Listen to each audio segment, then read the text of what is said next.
കുഞ്ഞറുമ്പേ, നീ എങ്ങനെയാണ് ഈ പുഴയിൽപ്പെട്ടത്? ഞാൻ അക്കരെയുള്ള ഒരു മരത്തിൽ തേനെടുക്കാൻ കയറിയതാണ്.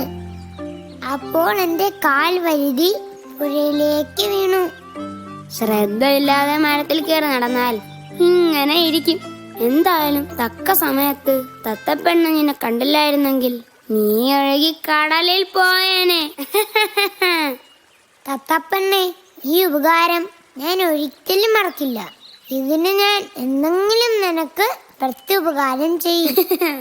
പ്രത്യുപകാരം ചെയ്യുന്നു നീയോ? തിരിപ്പോന്നേ കുഞ്ഞറുമ്പ്, ആകാശത്തു കൂടി പറക്കാൻ പോലും കഴിവുള്ള തത്തപ്പൻ എന്നെ തിരിച്ചു സഹായിക്കുമെന്നു വെറുതെ തമാശ പറയല്ലേ കുഞ്ഞറുമ്പേ.